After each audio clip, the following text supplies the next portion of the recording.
Je voudrais vous parler du passeport sanitaire. Pourquoi? Parce que quand on pense réouverture, on pense automatiquement au passeport sanitaire. L'Espagne ouvrira ses frontières dès le mois de juin, sans test ni quarantaine, à toute personne présentant un certificat vaccinal.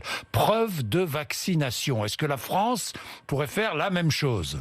La France est en train de travailler avec ses partenaires européens, effectivement, à un pass vaccinal ou un passeport vaccinal. Il faut définir des règles communes.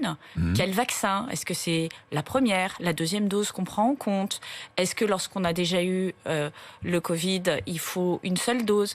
Est-ce qu'un test vaut négatif, vaut vaccin? Et ce n'est pas seulement le vaccin qui est pris en compte, c'est le fait de prouver que l'on est protégé et que l'on protège les autres. Oui, mais si on a été vacciné, on peut entrer en Espagne à partir du 1er juin, sans aucun problème. C'est donc une des options, être vacciné. Est-ce qu'en France, on va faire la même chose?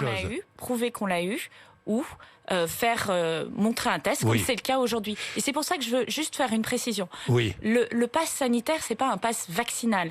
C'est de faire état de la situation sanitaire pour protéger les autres et se protéger soi-même. Oui, si on est testé, effectivement, on pourra peut-être circuler librement en Europe. Mais si on est vacciné, là, on n'aura plus de quarantaine, plus rien du tout. La différence, c'est qu'on évitera d'avoir un test tous les 2 jours ou toutes les semaines. Ça sera plus agréable pour les personnes vaccinées. Pour tous les touristes, parce que l'Espagne pense au tourisme. Mais j'imagine que nous aussi. L'Italie, et bien sûr, nous avons un secteur touristique très important. Est-ce qu'on peut faire la même chose que l'Espagne? C'est quelque chose que l'on peut envisager. On y travaille. Vous y travaillez, donc vous envisagez cette solution-là. C'est quelque chose sur lequel on y travaille, mais en ne se focalisant pas uniquement sur la question du vaccin. On regarde aussi ceux qui ont déjà eu le virus et qui ont donc une protection, et on regarde ceux qui ont des tests négatifs.